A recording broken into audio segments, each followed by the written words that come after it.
all roads lead to Soderbergh in this podcast.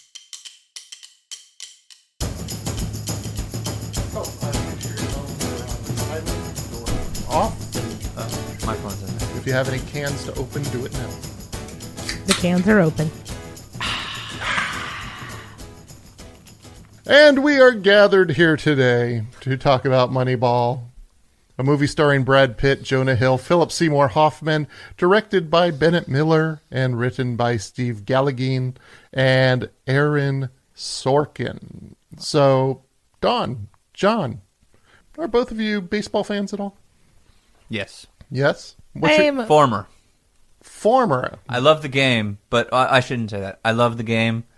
I'm not up on the last 21 or 22 years of teams and players and so forth, but let's say 99, 2000 and before, I'm good. Do you have a team? Yeah, it used to be the Padres. I don't know. You can only be let down so many times. So are you currently teamless? I don't know. Team affiliation really scares me. It's not a... Really? Yeah, it's kind of weird group behavior. It's okay to be a fan. I don't know if it is. I'm more into individual sports at this point, rooting for an individual person rather than a group of people who designate an alpha. But in any case, I used to play baseball and I used to be obsessed with baseball. I'm still currently a fan of the game, just fan don't of the have game, a team? Don't have a team. All right. And Don? I am an intermittent fan. I'll jump in on intermittent seasons when I'm feeling it. And your team of choice? Yankees all the way. Ah, okay. And because we're here to talk about money, I'm going to tell you, your team, number 2 in the salary. Mm-hmm. Number 2, you want to take a guess at how much they spent on salary for 2021? $47 million. More. $79 million. More. $150 million. More. $270 million. You're closer. 205 million.1. Jesus. For 1 year. For 1 year for salaries. Total salaries for the team. We're talking just players on the field here. Is what that we're doesn't talking. include the bench. Well, I mean, we're talking players. Oh, all players. Okay, all players. Yeah, we aren't talking front office and all that. Right. We're talking just players. North of 200 million for the Yankees. How many players do they have this year?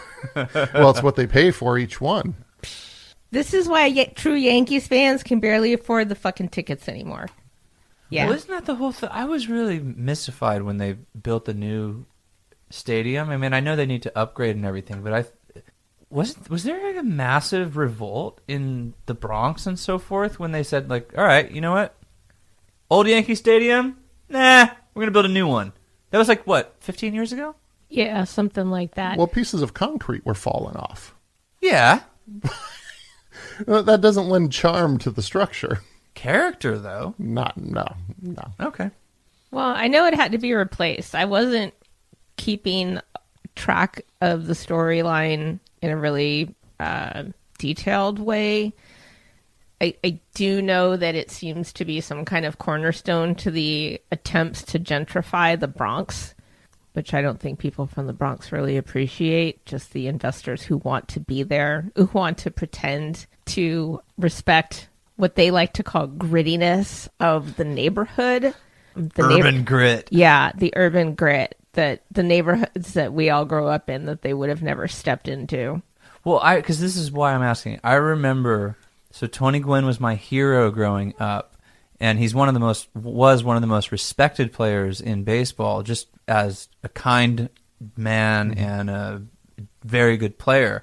And I remember when he went to Yankee Stadium for the World Series, he would talk about the old Yankee Stadium. They would throw batteries at him. They knew everything about his mother, his whole family. And so I'm just wondering if, because I haven't paid any attention. It's rough. No, but I mean, in the new Yankee Stadium, Mm-hmm. did that carry over, or did that corporate mentality kind of like because like a game, I've been down to Petco Park, and so like a game ain't what it wants. I mean, you can't fight, you can't throw shit, you can't. Yeah, I mean, people are There's no rabble rousing. It's very civilized, and I attribute a lot of that to the corporate crowd. I remember watching a no-hitter one time, and I was with my grandfather, and we both know when someone's throwing a no-hitter, first of all, No one on the team talks to the fucking pitcher. Pitcher sits in the corner, and everyone minds their own fucking business. These two yahoos, corporate yahoos behind us, we're sitting there silent. Padres have at that point had never thrown a no-hitter. And these motherfuckers in the 7th inning go, "Oh, man, he's throwing a no-hitter." And my grandfather turns around and goes, "Shh, what are you?" And like just gave him the third degree about it, because next thing you know, there goes fucking hit. There goes the no-hitter. In any case, I was just wondering if that phenomenon has like carried over into the new Yankee Stadium. Can you still throw batteries at people? And probably. I haven't been to a game there. I'll have to ask what's happening. I mean, there's still enough genuine fans who are that just was hostile, throwing down that the was money. Hostile territory. You enter a Yankee Stadium, it's like entering a war zone. Yeah. Well, oh no, I remember during the World Series, and there were people from San Diego on the news crying because they were afraid of the people who were yelling at them. Yeah. I mean, but like yelling, I mean, that's just your day. Yeah, there were people who went from San Diego to the Bronx to go to the World Series in the first couple games. Yeah. And then they stayed in their hotels. Because they would walk to the ballpark and Yankees fans are talking shit to them. Yeah. Which, I mean, it was a really rough neighborhood at that time. But talking shit to the other team is part of what you do. Of course it is. Of course it is. And they'd be so afraid they stayed in their hotel room to watch the game. Yeah. And it's I think what happens in what you're talking about is once you make that change to take down a ballpark and chase the money and go for the skyboxes, I think once you put sushi in a ballpark, you really reach a point where you've sanitized the whole experience. Because we were in Chicago recently and took a tour of Wrigley Field. And Wrigley Field is the original. Because when I was growing up in Illinois, I used to go watch games at the old Comiskey Park, long before they tore that down and built the new Comiskey Park. So there's a replacement there too. But with Wrigley Field, they're adding on. So they're adding on the big screens, but if you remember back to the 80s, when the Cubs hit the postseason for the first time in a really, really long time, well, now you had television involved. And those games are played at night because that's when they can make the most money on the advertising. So lights had to go into Wrigley Field for the first time. That was in 84. Blasphemy. There were petitions in Chicago against it. There's people still upset that there's night games at Wrigley Field. Wow. That's the thing I think about baseball fans is they hold a grudge like nobody.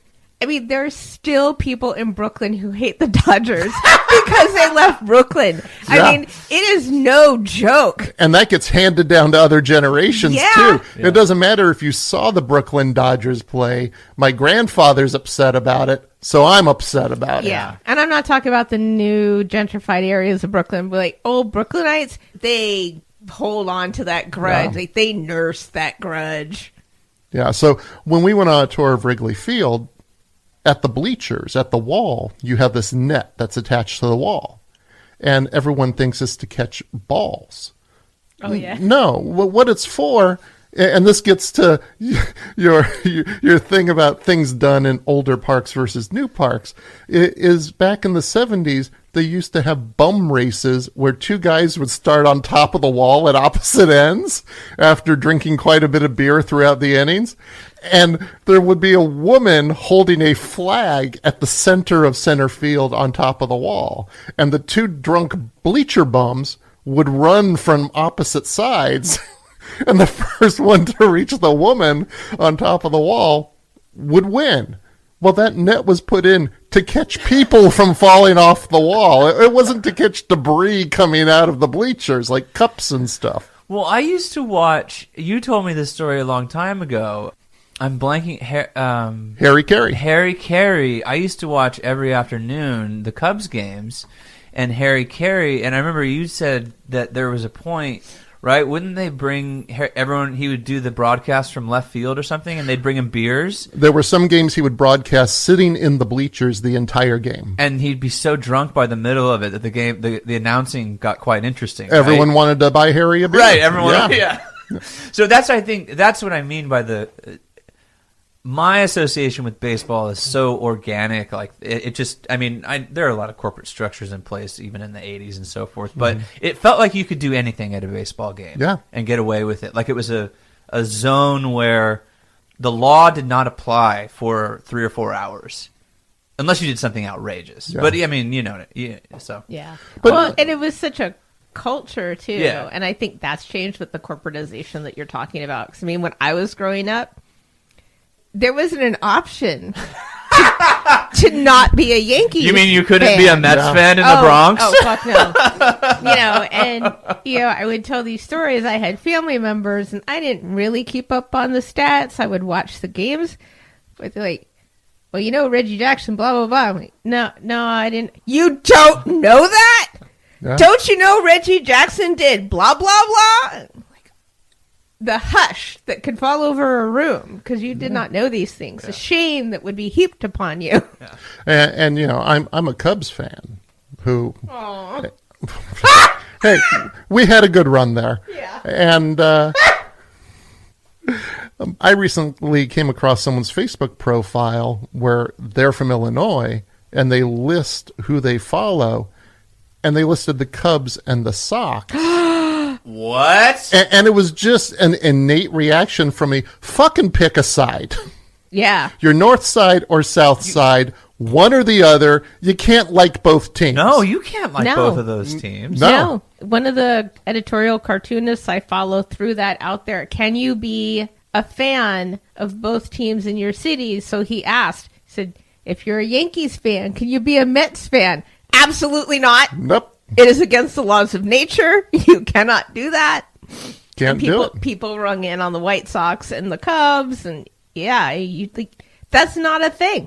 So yeah, I It think just does not happen. I think once the focus turns to chasing the money, you do lose an element of baseball in there. Yeah. And I think it's interesting that you started out with that because we're going to talk about how money influences baseball to the degree of how do you plan for that and how do you leverage it between teams? Because the Cubs in 2021, while the Yankees were $205 million for player salaries, the Cubs were $144. And if we come down, we take a look here, the league average for player salaries is $127.7 million. And the Oakland Athletics, the team we're going to talk about today, $90 million. Almost 91, but that's what they're working with in comparison to Don's Yankees. Well, I remember in these discussions a long time ago about salary caps and so forth, the advantage for New York was always that New York City is that they had those major television markets. And you don't get that kind of viewership, maybe except for, well, we can say Boston, but that's yeah. But I mean, that kind of viewership and revenue from you don't get it. I mean, maybe I was going to say San Francisco, maybe, but it's not the same level of fervor and intensity. And what is it? Channel the CBS station out in there in New York, the channel that carries it. There's a cable company in that carries all the Yankees games. I can't think of it. Anyway, but that's like that equivalent, like where you have that kind of revenue come in. I just remember this with the salary cap discussions. Like we need to have salary caps in baseball because it's completely unfair. Yeah, and the Cubs benefited from WGN being broadcast on cable nationwide. So the Cubs wound up becoming America's team more so than the Braves on TBS did. Well, more so than the Yankees. Yeah. So Moneyball is the true story about the manager of the Oakland A's, Billy Beane, and how he used data to leverage the disparity in salary budgets of competing major league teams. In 2002, the use of this data took the Oakland A's into the postseason. Moneyball gets a 7.6 out of 10 from IMDb, a 94% rating from Rotten Tomatoes, and an 87% rating from Movie Critic. And what I'd like to find out now from both of you is, what did you like about the film? Dawn, what did you like about Moneyball?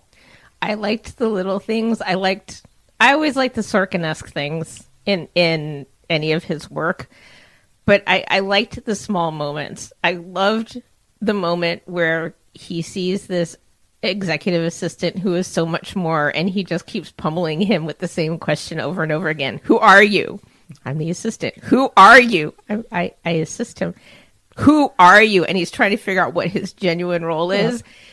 And I liked at the very end, and I won't give anything away, but there's this moment where Billy Beane, if you know the story that comes immediately after the end of the movie, he is hearing the song that his daughter loves, that his daughter recorded for him, and he is hearing lyrics that do not exist, that are assessing his next life steps. And it's so smooth, you don't notice it unless you're really listening, but you can hear his assessment of the decisions he has just made coming back at him, and how his decisions must be viewed by his daughter.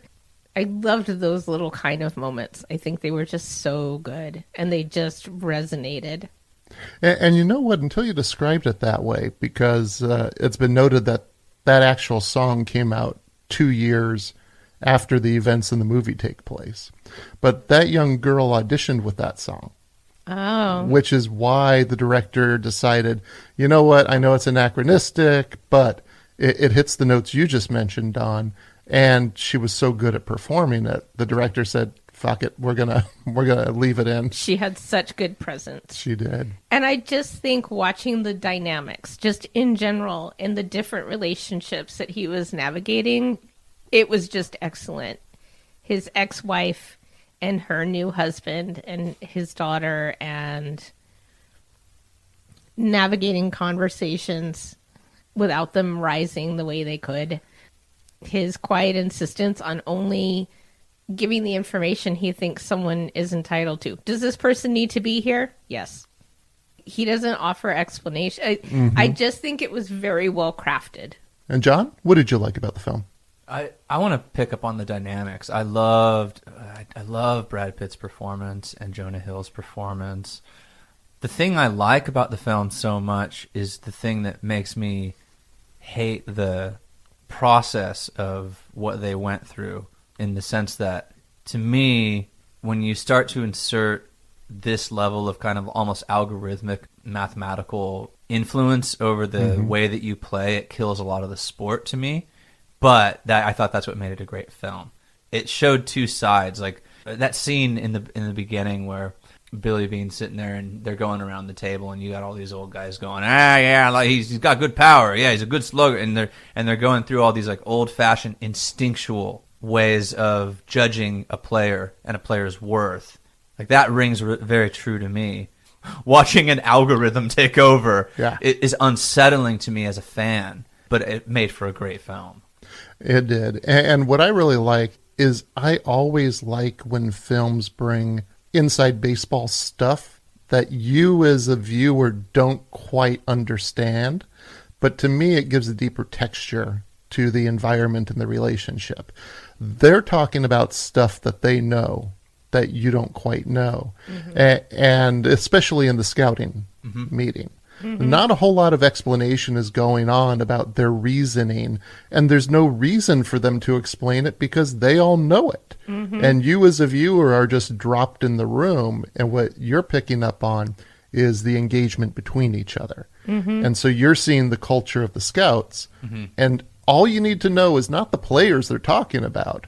You need to understand how they're approaching their job to understand what a threat sabermetrics is to them. And I always love that, because what I usually do is I watch the film a couple times as I'm researching it. And I just watched it again last night after I got the script ready. And now, knowing certain names that we're going to talk about, they popped out in the movie more for me. For instance, Bill James, who's considered the father of sabermetrics, I only picked up on him being referenced once in the film. But now that I have it in my head and understand the context, I heard 2 additional references that I didn't even catch on because I didn't have the context. One is in the first scouting meeting when, I think it's the second or third one they show, where one of them just says, kind of in between other talk, "You're not buying into this Bill James bullshit, are you?" And unless you're already tuned into that, you're not necessarily going to catch that line to understand the reactions taking place. I love that stuff that gives it a deeper texture and a deeper context.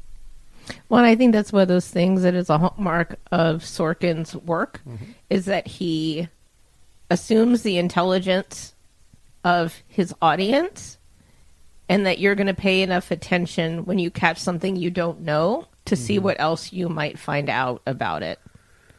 I'm sorry, did Sorkin direct this exclusively? No. Okay. Sorkin was not the director on this. Oh. Sorkin wrote? He was brought in. We're going to talk about the whole Oh, production okay, because okay. it's really interesting, and we're going to have a deeper discussion towards the end about which is going to go into why films aren't necessarily true and who the original director was who wanted this film to be absolutely true. So that's going to be a whole discussion when we talk about was any harm done. Was there anything you didn't like about the movie, John? No. About the film itself? Mm-hmm. No, I could watch it 100 times in a row, and Yeah. I'd be a happy man, yeah. I have to add one thing I liked when he's stopping by to pick up his daughter, and that awkward scene with his ex-wife played by Robin Wright. Her new husband is not credited, but do you know who that was?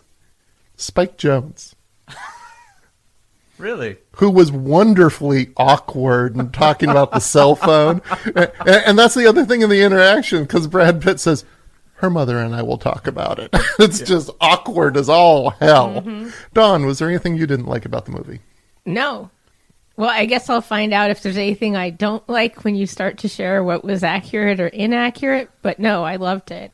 And so, since we talked about the film Moneyball as a movie on a pure entertainment scale, what would you give the film between 1 and 5 stars? John?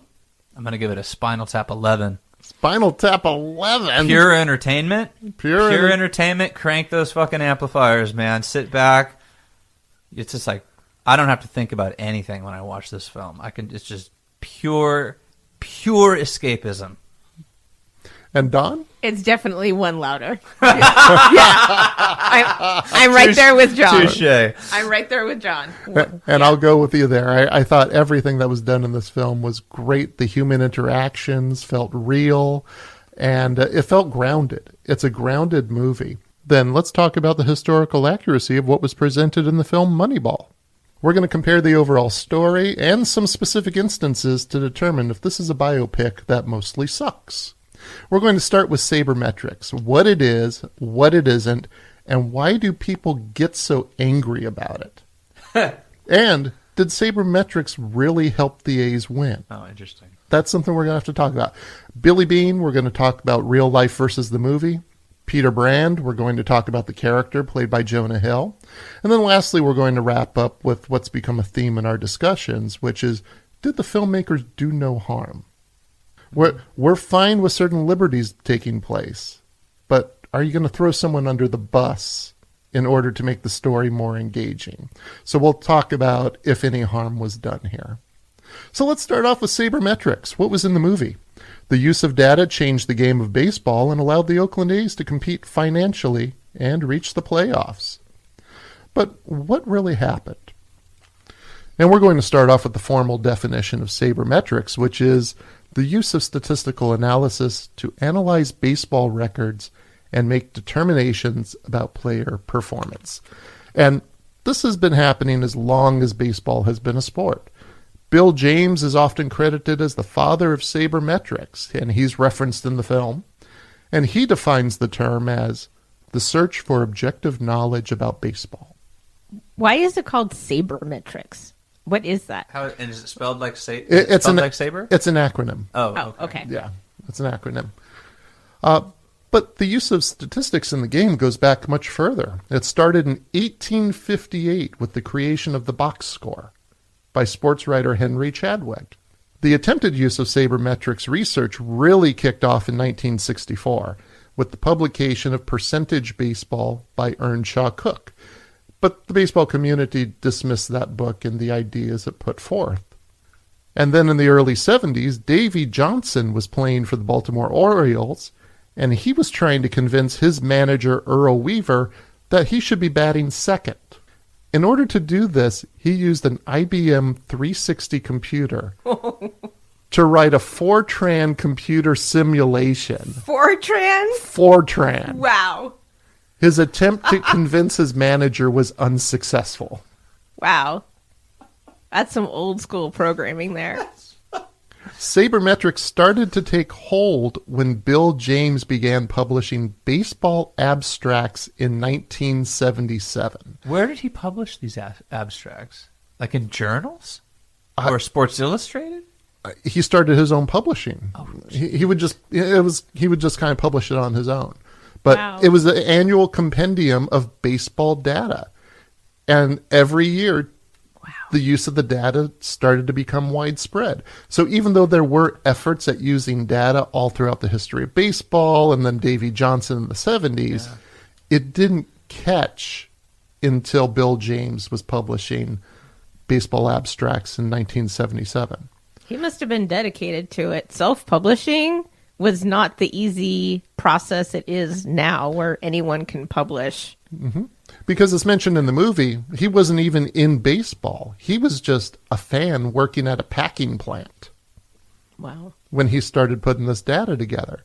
Now, in the meantime, Davy Johnson, who we mentioned from the Orioles, he went on to become the manager of the minor league Tidewater Tide, where he wrote IBM basic programs and then managed the Mets in 1984, where he arranged for a team employee to write DBase2 applications to compile and store advanced metrics on team statistics. So this is 84. So it's growing slowly. It's growing organically. And then in 1989, RetroSheet was founded, and it computerized the box score, remember, since 1858, of every Major League Baseball game ever played to more accurately collect and compare statistics. So this is a movement that's growing. And this is what takes us to the Oakland A's. But it doesn't take us to where the movie starts. Because the Oakland A's started using sabermetrics under general manager Sandy Alderson when he used the principles to obtain relatively undervalued players in 1989. Remember, Moneyball takes place in 2002. Billy Beane took those ideas and continued to use him when he became the GM in 1997. So the movie's showing that this all started with Billy Beane, but it actually started under a previous general manager. Billy Beane then hired Paul DePodesta, and their work led to the success the team had in 2002. Now, baseball, as we said, has always been a game of statistics, and each one of those statistics means something different. Sabermetricians believe some of those statistics are either overvalued or undervalued. For example, sabermetricians believe RBIs, runs batted in, is a meaningless statistic to gauge the value of a player. Because what you're talking about are the number of runs a batter batted in. Mm-hmm. But that player has no control over how many players are on base when they step up to bat. Yeah, this never made any sense to me. No. So why are we using that as a way to determine how effective a player is? In order for a player to have a lot of RBIs, he must consistently have runners on base when he is up to bat. And it's impossible for that hitter to control that. So therefore, RBIs do not accurately represent the value of a hitter. Sabermetricians are always looking at data and asking questions about how to apply that data to find the best players on their team. So what do sabermetricians value as metrics? The three most commonly used are OPS, VORP, and user. OPS, OPS, stands for on base plus slugging, and it is a sabermetric statistic calculated as the sum of a player's on base percentage and slugging percentage. And some of these formulas you saw in the movie, some of them get really, really complicated. But basically what they're gauging is the ability of a player both to get on base and hit for power, because those are the two most important offensive skills that are represented in this metric. VORP is value over replacement player. And this is an interesting one. So what this determines is how much a player contributes to his team in comparison to a hypothetical player that performs at a minimum level needed to hold a roster position on a major league team. Mm-hmm. And then lastly, we have user, UZR, which is ultimate zone rating. It's one of the most widely used, publicly available defensive statistics. User puts a run value on defense, attempting to quantify how many runs a player saved or gave up through their fielding skills or lack thereof. And we should be clear, since we're talking about Moneyball, there is a difference between Moneyball and sabermetrics. Sabermetrics is simply an attempt to objectively measure a player's effectiveness. Moneyball attempts to use sabermetrics to quantify a player's monetary value within a set ideology. Mm. It uses sabermetrics, but it's for a completely different purpose.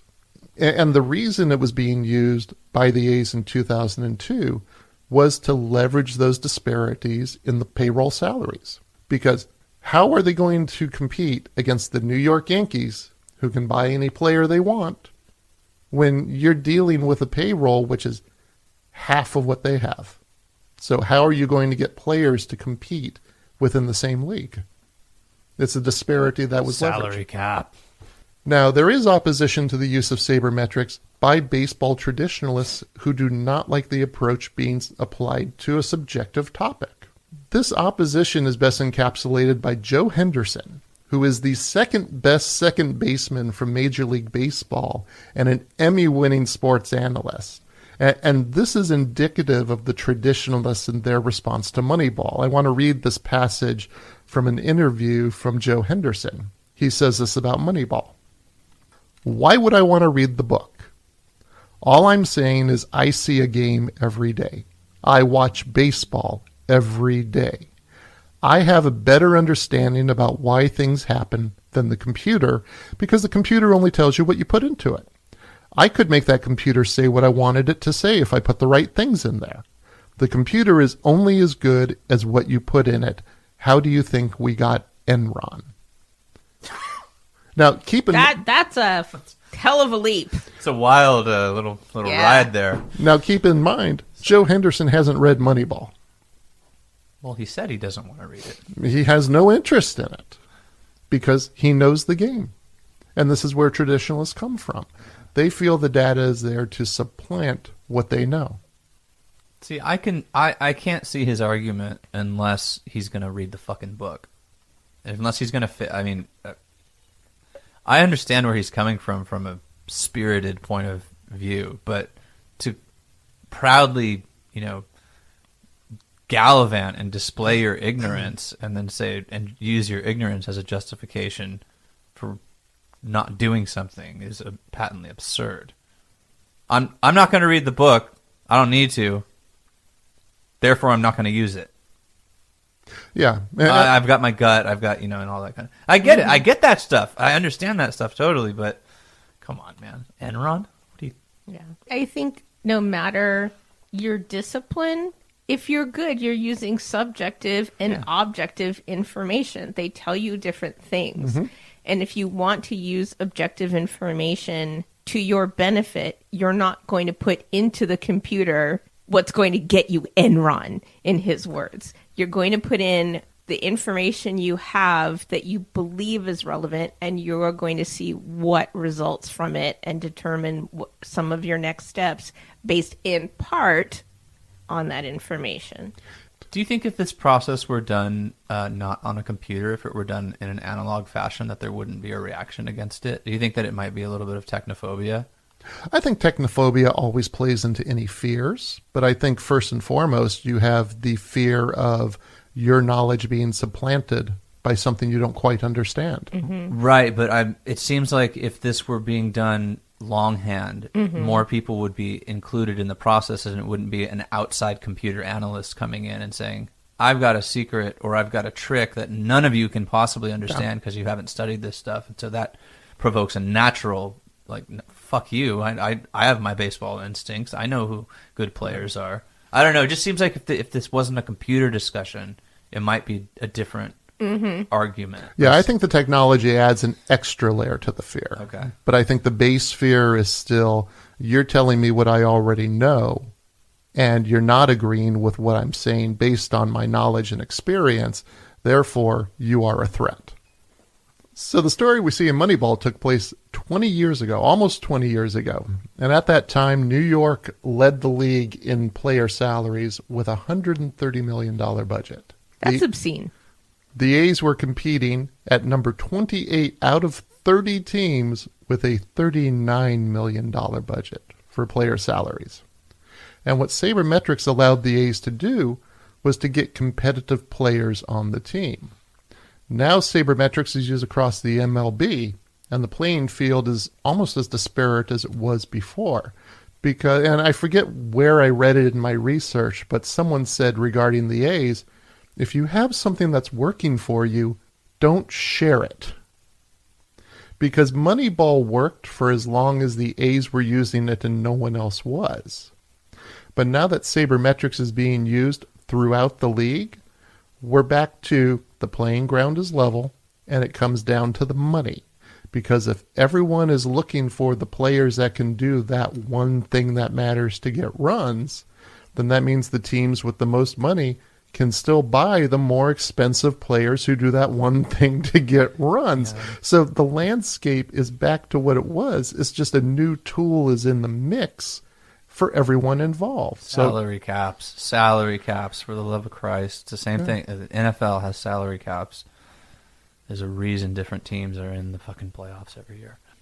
I think those are the sorts of practices you just cannot keep secret. I mean, general managers move from team to team. They're not going to discontinue using that. And then their management teams, their coaches, their scouts all learn this. I mean, it's going to disseminate. It's going to disperse. Yeah. And there's you no can't way keep it secret. You can't put any kind of proprietary... No, yeah. And there is a saber meeting that takes place.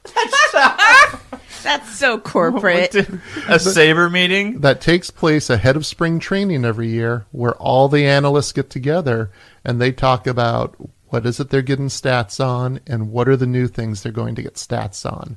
Because it's not as fixed as you might think.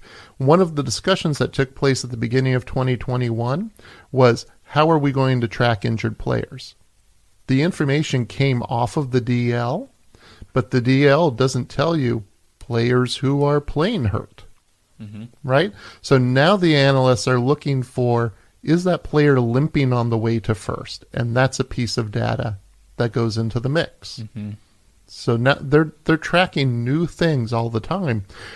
But what we need to talk about right now is, what did sabermetrics really do for the A's?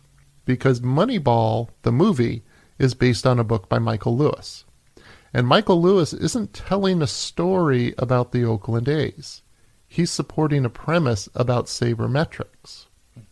As a result, he left out information about what many in baseball consider an amazing starting roster for the A's that was brought onto the team through traditional scouting.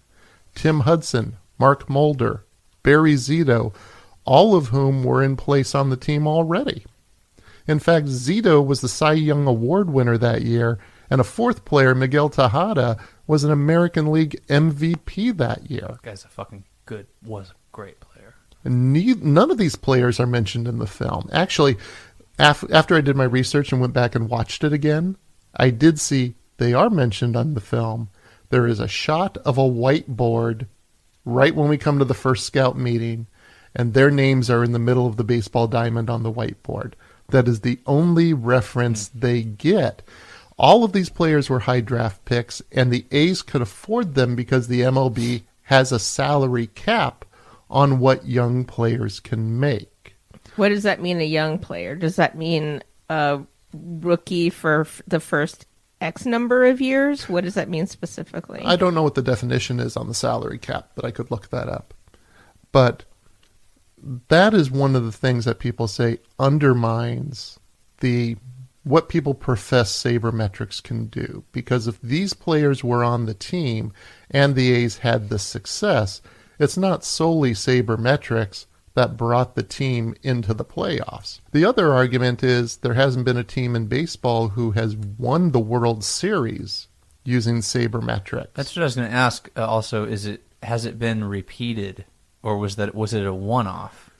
In terms of this kind of revolutionary success that we see with the A's, has that formula been effectively repeated? Because that would put it then in scientific objectivity. I don't know if anyone's been able to parse that out well enough, because both sides are looking at information that they can't quite make the connection to. On the traditionalist side, you have, and we'll look at a couple examples here, sabermetrics doesn't work. For instance, in the movie, it shows the Oakland A's losing to the Minnesota Twins. It's their loss to the Twins that gets them kicked out of the playoffs. The movie and the book do not mention that the Twins had a salary budget just $220,000 more than the A's in 2002. And like the A's, they were able to build their roster with young, cheap players who were good draft picks. So if the Minnesota Twins continued on in the playoffs and kicked the Oakland A's out without using sabermetrics, is that an argument for traditional scouting? Because sabermetrics apparently didn't allow the A's to continue. Just have to see more examples. That's the thing. That's how the arguments take place on this. Huh. Well, and there's this assumption that it is a didactic argument, that it's an either-or argument. And this goes back to the idea of you need subjective and objective information to do anything effectively for any length of time, because anything can be a one-off. And you can attribute it to X, Y, or Z. But you need longitudinal information, and you need to take all of it into consideration and figure out how you do that. It wasn't just the Oakland A's playoff run that caused sabermetrics to catch like wildfire in the Major League Baseball. It was really the 20-game winning streak they had in that season.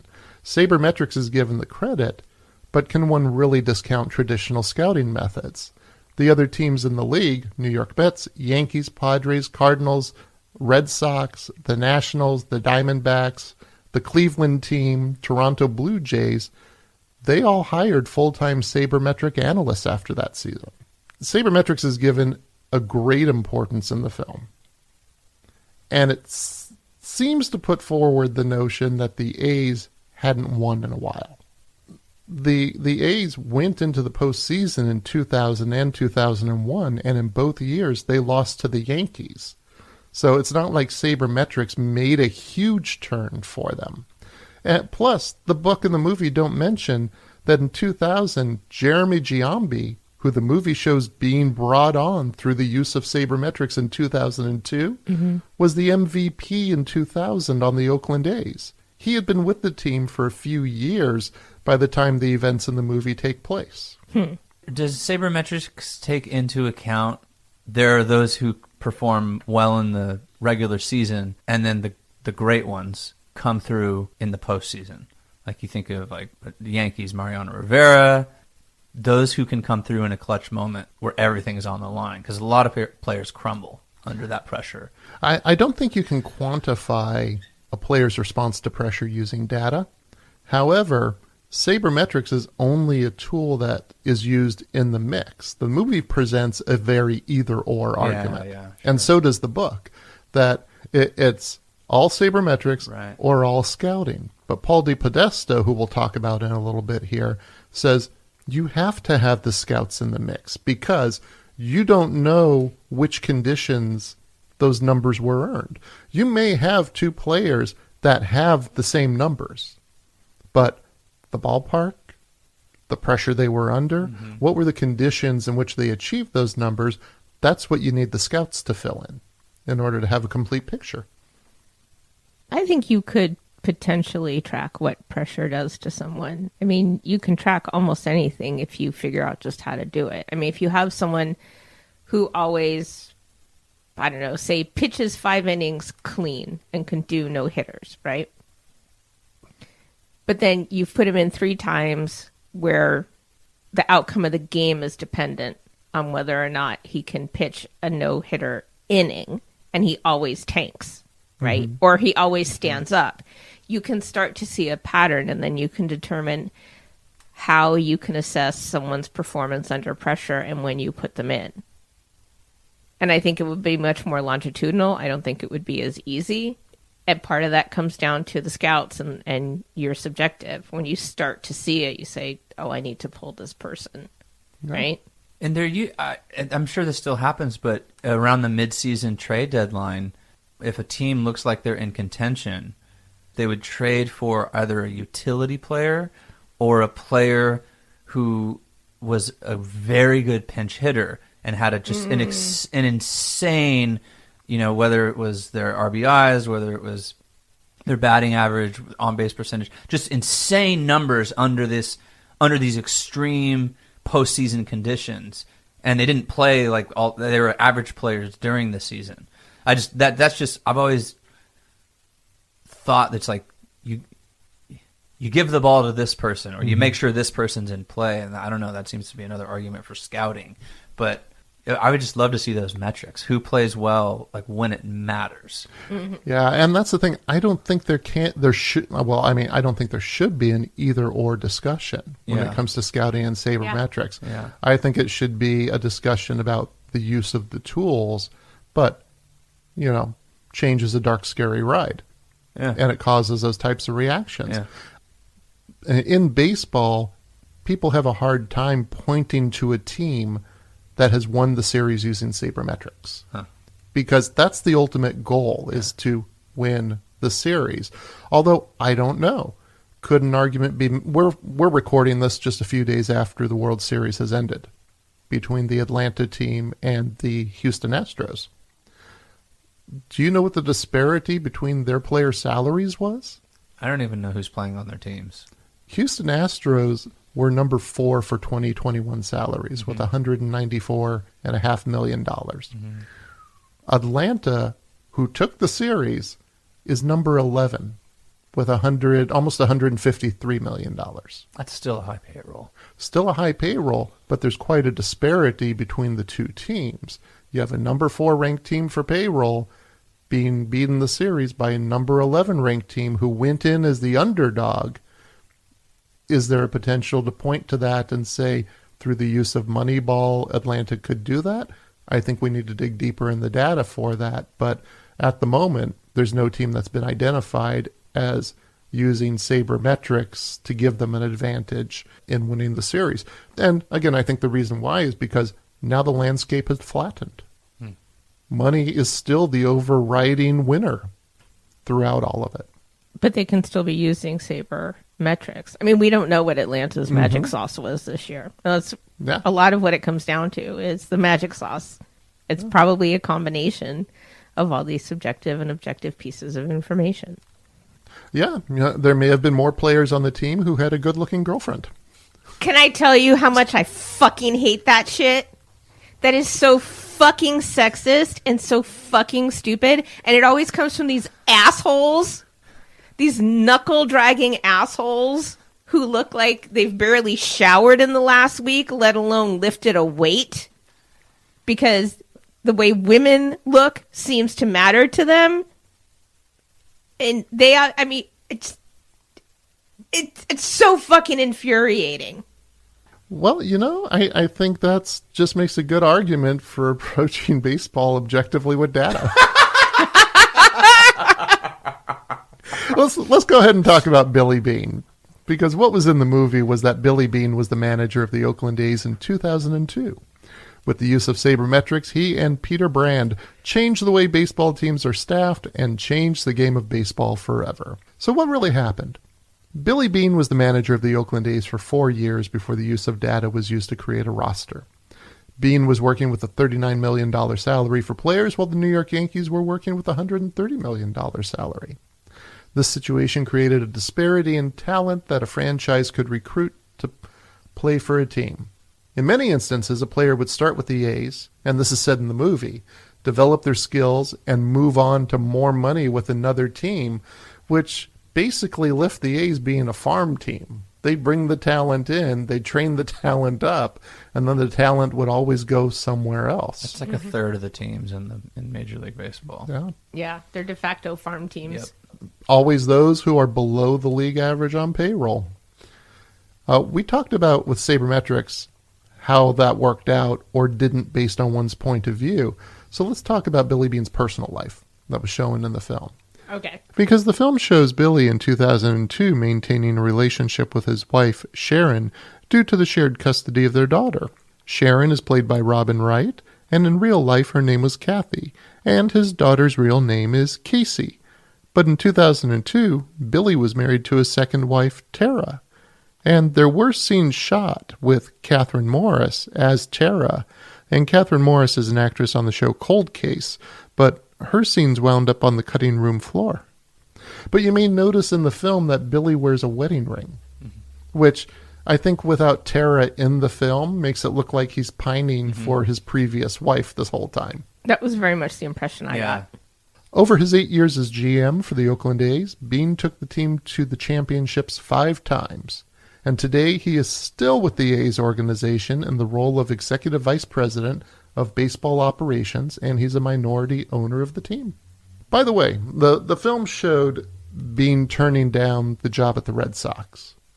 In reality, he took the job, and then he turned it down 12 hours later, making him the manager of the Red Sox with the least tenure.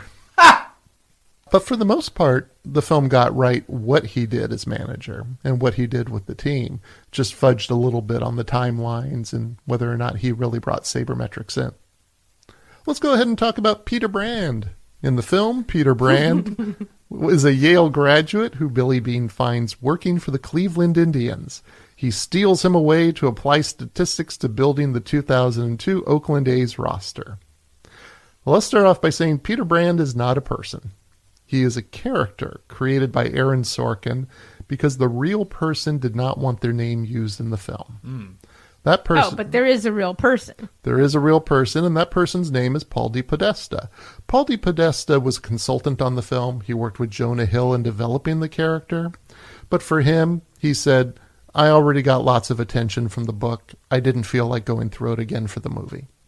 So he said, I'll help you guys out, but I don't want my name used in the film. So was he actually an executive assistant at the time whose brain they were using in other ways? He was a graduate of Harvard, where he played baseball and football. So if you're thinking the real life person is this doughy kind of figure, that wasn't him. He was fit and trim. His first job for baseball was with the Cleveland Indians in 1996, and he spent 3 years there. 2 years as an advanced scout, 1 year as a special assistant to general manager Peter Hart. One thing that has always bothered me in the movie is that Peter Brand was bought from the Cleveland Indians by the Oakland A's. And the question for me has always been in the film, how did this happen? Because the Cleveland organization obviously valued him, and they're using this tool, so why would they let him go in the first place? And the Oakland A's didn't quite have the budget to lure him away. So the question to me in the movie has been, how did they achieve this? And the answer is, they didn't. Paul DePodesta joined the Oakland A's in 1999 as an assistant manager to Billy Beane. So the whole, who are you? Never happened. Okay. I know Don really wanted that to be the case. The whole deep throat. No, Paul DePodesta just changed teams, got a better paying job. Ah, that makes me so sad. And that's how he came to the Oakland A's. I mean, good for him in real life, but that sucks. Yeah. Oh. That sucks dramatically. Yeah. Oh, he went on to do more. In 2004, the Los Angeles Dodgers tried to get Billy Beane to leave Oakland. He declined, so the Dodgers hired DePodesta as the general manager. Oh, shit.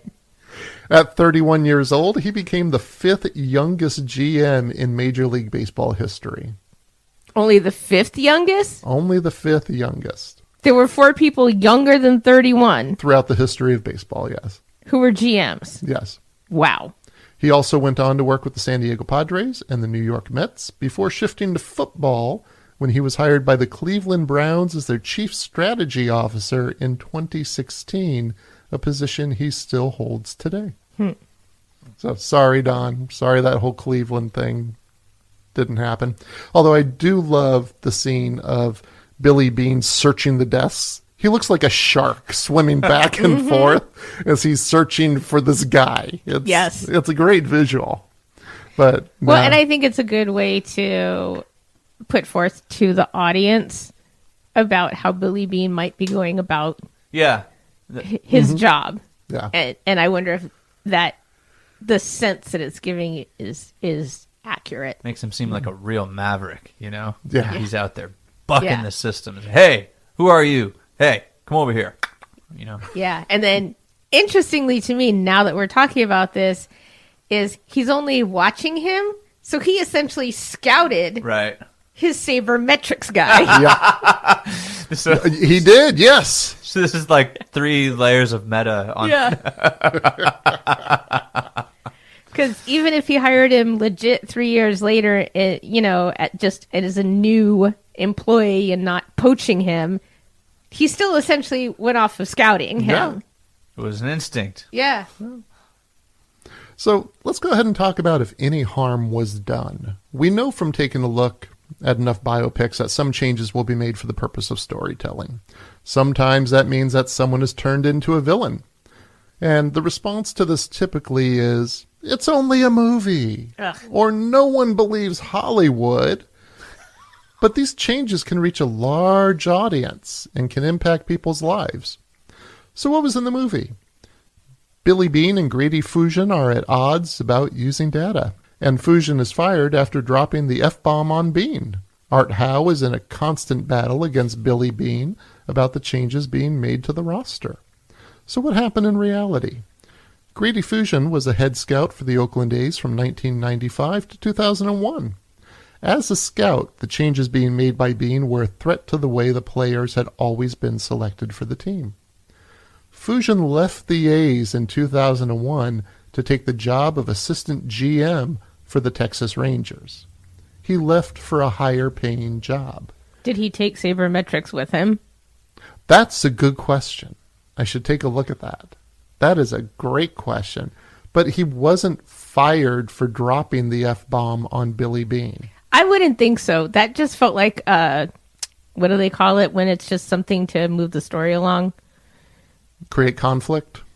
Well, but I'm looking for a different word. Anyway. MacGuffin? But no. What am I thinking of now?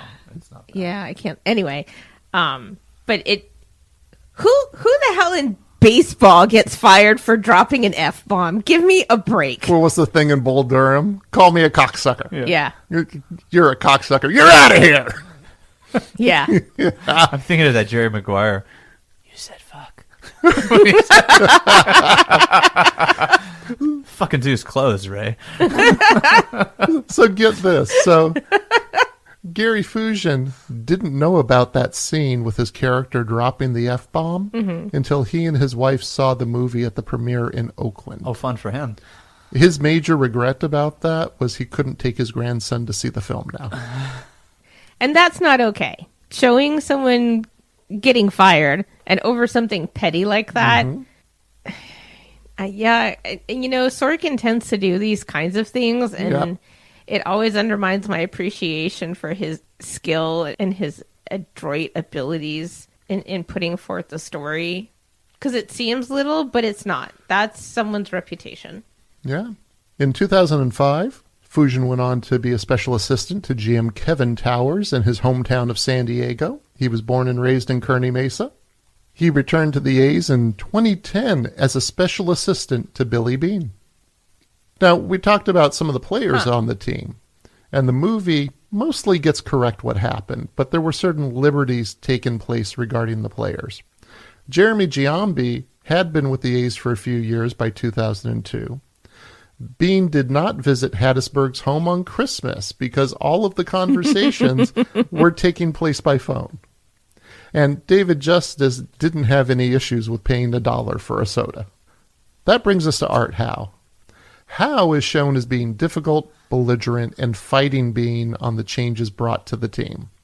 And it all starts off with him wanting to talk about his contract extension in the hallway.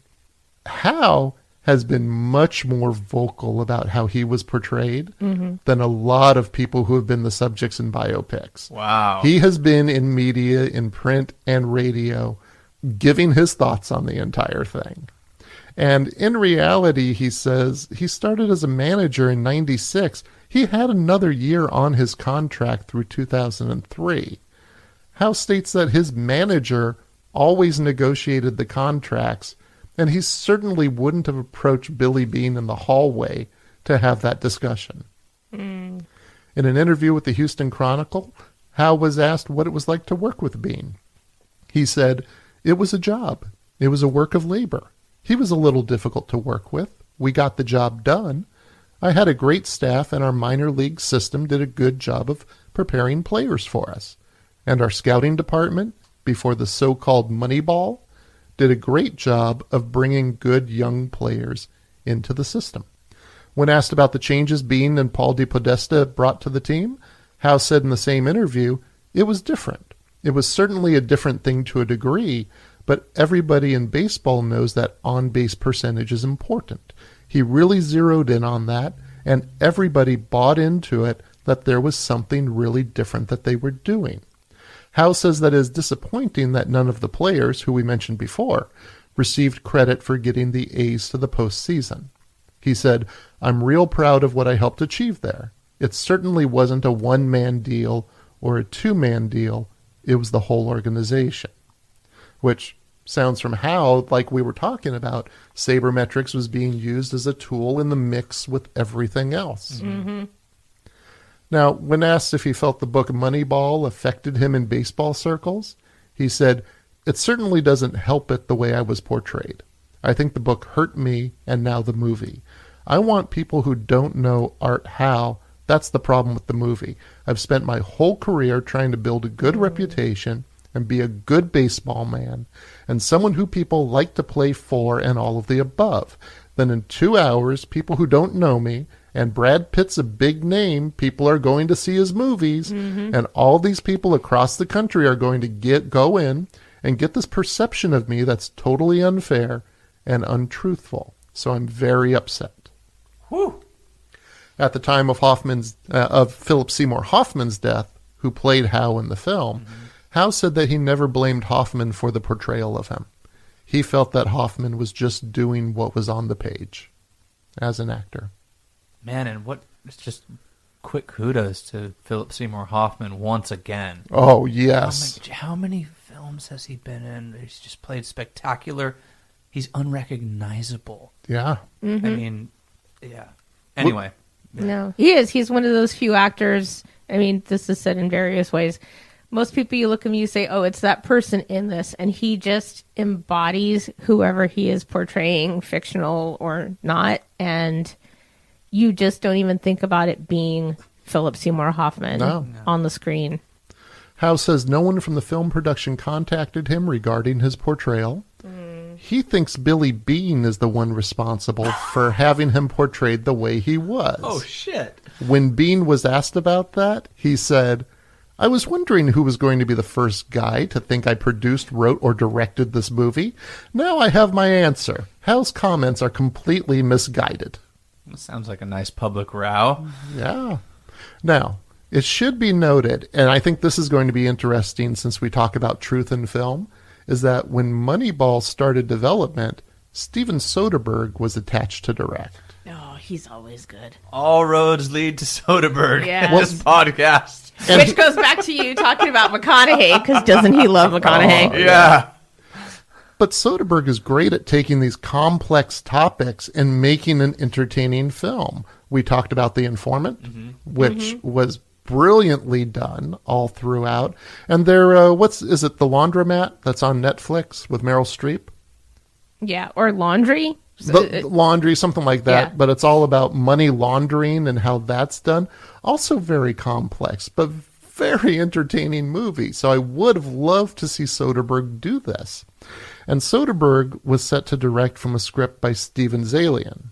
Steven Zaillian is one of the most influential screenwriters working in Hollywood. His first screenplay was Falcon and the Snowman. Oh my God, that's such a good movie. We should do that for this podcast. We should for the season. Yeah. And he's gone on to write other films like Schindler's List, A Clear and Present Danger, which is one of my favorite. Harrison Ford? Yes. That's a Tom Clancy. Tom Clancy. One of my favorite Harrison Ford movies. I love that film. Awakenings. Oh, yeah. The Girl with Robin Williams? Yes, and De Niro. Yeah. The Girl with the Dragon Tattoo. And Searching for Bobby Fischer. A week before production was supposed to start, Soderbergh turned in a revised draft of Zalien's script. Soderbergh was interested in doing a movie that was absolutely true, and it was going to be done in a pseudo-documentary style. Art Howe and other members of the A's organization were going to play themselves. Ooh. Wow. Dimitri Martin was going to play the Peter Brand character. No. I can't see it. No. Nah. No. I mean, I think Soderbergh could have brought it out of him in some ways because Soderbergh's good, but no. Jonah Hill. Yeah, because that guy's another one. He's Yeah, another Philip yeah. Seymour Hoffman. He embodies. Yeah. He embodies. David Justice and Scott Hattisburg, who were played in the version of the movie we saw by Stephen Bishop and Chris Pratt, respectively, were going to portray themselves. While some ball players would appear in interview segments, such as Darryl Strawberry, Mookie Wilson, Lenny Dykstra, players who played with Billy Beane, who could talk about that aspect of him as a player. That would have been so cool. Mookie Wilson, man. Oh. So he was going to take people who haven't done acting before and use them to play themselves in the film, which, if you remember, he did this before. He did a movie called Bubble in 2005, where he used non-professional actors in the roles. And that was an interesting film as well. So the question is, how true was Soderbergh going to be? There was a scene in Zalien's original script of the scouts observing a player while he was coaching his daughter's t-ball game. Mm-hmm. And the daughter makes a good play, and one scout says to the other, maybe we should sign her. So, it's a great line. It's a humorous line. It's an invention of the screenwriter, and Soderbergh took it out. That's how true he wanted it to be. Something so minor as that, if it wasn't true to what really happened, it wasn't going in the movie. And that's what his version was. And I found this interesting, that Soderbergh felt he was standing on the shoulders of director Ron Shelton. Ron Shelton directed Bull Durham, which in my mind isn't just a brilliant baseball film. It's a brilliant film, period. Oh, absolutely. And I think Kevin Costner's performance in that film has not gotten the credit it deserves, because I have a belief that Crash is drunk through most of the film. Oh, yeah, but does Kevin Costner not get kudos for that film? I think people like it, but I don't. I think he was brilliant in the movie. I thought Tim Robbins played the most amazing dolt and had the greatest arc of any character who I've seen. And it's Susan Sarandon, right? And Susan Sarandon. Oh, brilliant film. But Soderbergh felt that Bull Durham was the model for telling a baseball story because the characters were so lifelike. And he wanted to make something even more immersive. I just wonder what we would have got with Soderbergh at the helm of the film and with the approach he wanted to take. So Soderbergh wanted to have Bill James in the movie as an animated figure who was kind of a wizened old narrator of the whole thing, was going to be his approach in one version of the script. Was Soderbergh hanging out with McConaughey at this time, like in his backyard when those fires? Remember, he playing bongos, right? Getting stoned and playing bongos, disturbing the neighborhood. So here's where we get to what keeps films from being as factual as we might like them to be, is that Soderbergh turned this draft into Sony. And Amy Pascal was the head of Sony at the time. And when she read what he had, there was no drama that took place. Oh, no. There was, oh, my God, nothing happens. There was no there wasn't a story to tell necessarily. Yeah. And the fear was that Sony had already sunk $10 million into the pre-production of a film that they budgeted for $60 million. And that with this, they were going to end up with a $60 million art house film. The other piece is financial. Baseball movies do not do better overseas than they do in the U.S. So Yeah, it's that makes not sense. like the Marvel Cinematic Right. Universe where if the movie doesn't do well, you're going to recoup that in China or Europe or somewhere else. Yeah. You're going to make less money than you made in the U.S. So there were some real concerns that if they didn't have a story that engaged people, had some drama, that they weren't going to make their money back on this. Fucking American audiences. They're so fucking lazy because that would have been an amazing movie.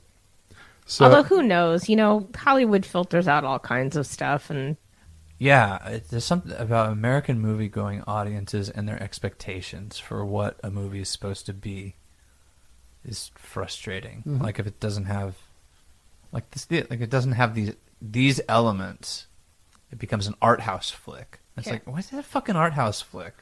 yeah, because that is a story Film that he is- was telling. yeah, it film- just wasn't. Film and art, it's supposed to reflect life back to us. Like sometimes there's nothing happens, or sometimes it's not as dramatic as it seems. well, that doesn't make money. Because it seems interesting that money is a theme running throughout everything as we talk about Moneyball. Because we talked about stadiums in the beginning. We talked about player salaries.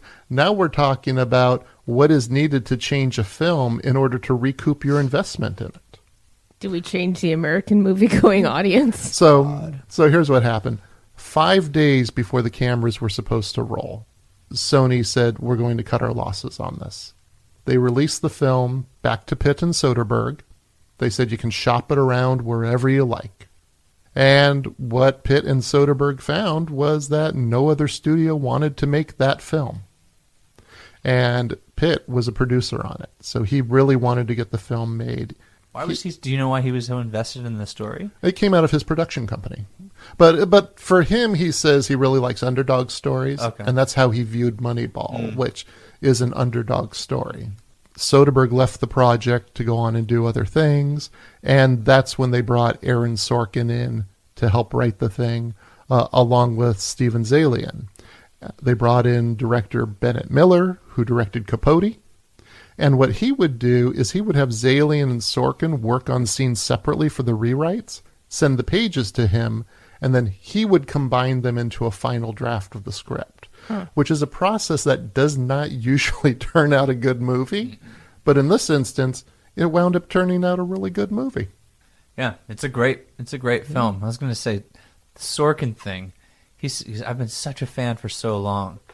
Watching that guy interviewed though, I intensely dislike that man, or his persona, whatever he's putting on. That dude is too cool for school. Yeah. Yeah. And lastly, as we're talking about doing no harm, we need to talk about Jeremy Brown. Jeremy Brown is brought into the movie towards the end. He's a 5'6", 226-pound catcher who's featured in grainy footage that Peter Brand shows to Billy Beane. And Peter Brand in the movie refers to what he's showing as a metaphor. The reality was that Brown was more than a metaphor. The footage shown in the movie was recreated from a real event that happened when Brown was playing in the minor leagues. He slipped and fell at first base and was informed he had actually hit a home run, and then got up and ran the bases. Beane and DePodesta took Brown as a first-round, 35th position draft pick against the strong objections of the scouting department, because they were solely looking at Brown's numbers. Brown became a focus in the book Moneyball, and then had that mention in the film that I just said. Brown spent 4 years on the minor league teams before making his major league debut in September 3rd of 2006. He played his last game in the major leagues on October 1st of 2006, with a record of 3 hits for 10 at-bats, including 2 doubles and a .364 on-base percentage. Those who know Brown have said that he is a shy, quiet guy who was a great player. He was just a big guy, but his numbers were great, which is why Beane and DePodesta brought him on. After 2006 season, he called Billy Beane and said, due to personal reasons, I won't be attending spring training. He was put down to a minor league team, not used there. And then in 2008, he announced his retirement from baseball at the age of 28. Those who know Brown have said that he was a shy, quiet guy. They say he was selected because of his skill, but he quickly became everything that was wrong about sabermetrics to the traditionalists. So he became the scapegoat in essence. Like he was the image of the overweight player who this is what your algorithm gets you. He is the vision of what a scout wouldn't select. Yeah, exactly. Mm-hmm. But he's also the vision of what sabermetrics numbers tell you is a good player. Mm-hmm. And it sounded like he was a good player. The last that's known of him is he told some friends that there was no joy in baseball for him anymore. And he moved down to Alabama to just become a regular guy. Beane said at the time... Good for him. Yep. Beane said at the time that the organization would consider Brown on sabbatical and that the door is open if he ever wanted to return. And with that, it's time to grade the movie Moneyball and find out if it is a biopic that mostly sucks. On a letter grade of A through F, Dawn, what do you give Moneyball? C. A C. And John? Likewise, see. I'll go C as well. All right. Any final thoughts on Moneyball? I would say I think based on the stories that you have shared about Billy Beane, I think they showed his nature and his heart really well in the movie, and I think that matters. Because someone who says we're going to consider him on sabbatical and leave the door open for him is acknowledging the dignity of another human being. And I think those kind of things are important.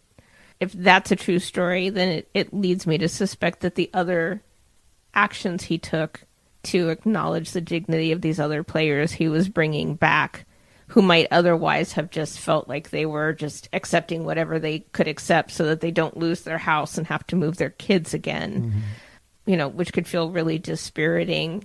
I just dig that. I like that came through, and I'm hoping that was accurate. Oh, it is. It comes from a quote in an article from him. Yeah. No. I mean, just in general in the movie. I am presuming a certain amount that is consistent with his character because of the actual quote about that one player, Brown, since those sorts of behaviors seem to come through from him in the movie, that people's dignity and their worth was important to be recognized. Got it. Okay. John, any final thoughts on Moneyball?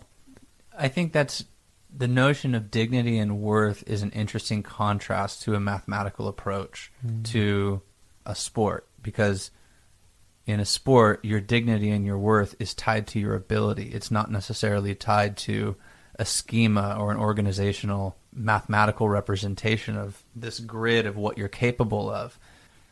I don't know. I just have such mixed feelings about like the movie. I love it's so entertaining. I could watch it 100 times in a row. But there's still something that like sticks. It just rubs me the wrong way. It seems like these are two worlds that are disparate, that are colliding. You have the world of research and data, and then you have this world of heart and spirit and tradition. And tradition. But it's so instinctual versus the rational, right? And that's like it's an interesting battle. I think that it's an interesting notion that plays out in the movie, but in real life, I didn't know that it was so widely used now. Yeah, and I think that's the thing. I think the movie hypes up the battle between the two factions. Yeah. Because if you show the two factions working together, you don't have much of a drama going on. Right. Yeah, so I would knock the film a little bit on that. Yeah. But yeah, I give it a C as well. Yeah. All right, well, thank you, Don. Thank you. Thank you, John. Thank you.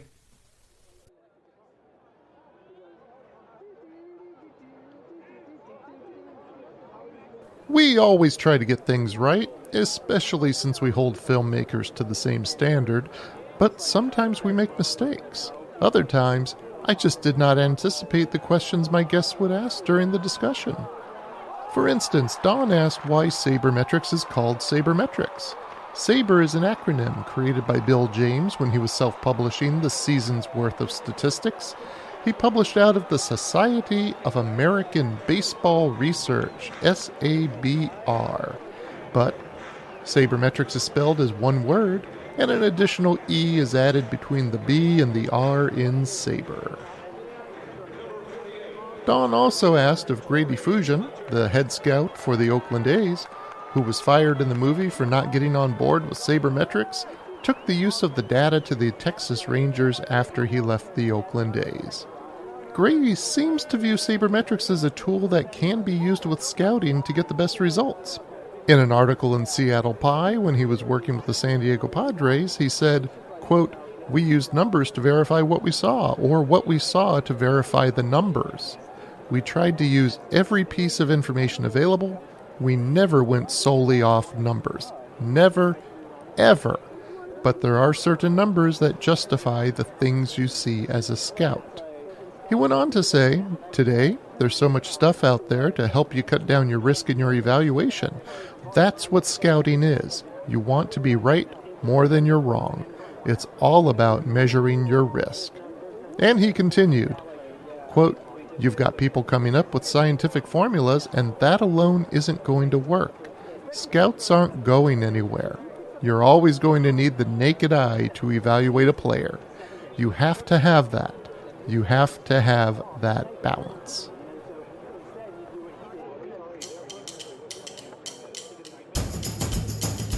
That wraps up another episode of Biopics Mostly Suck. If you liked it, please subscribe using your favorite podcasting platform. We are literally everywhere. You can find all of the sources that we used to build this episode at biopicsmostlysuck.com/moneyball. I usually throw some other goodies on the episode pages like videos or pictures. For Moneyball, I have a half-hour feature from the Oakland A's organization, which is all about the 20-game winning streak that convinced other teams of the value of sabermetrics. And there's also a video of Paul DePodesta talking about the use of data with scouting. I want to thank John and Don for talking about Moneyball. You can find John Helix on Facebook at John Helix Official. You can find his music in most places where you go to get your music. And for Dawn, I am sure she would like you to get involved with social justice issues and do some good in this world. How are we doing with this project? Go like us at Facebook and Twitter at the handle of @MostlySuck, or send us your feedback through our website, biopicsmostlysuck.com, and you can recommend which movies you would like us to use for an episode. And if you do, we will share the true story behind that movie, based on a true story. Take care, everyone.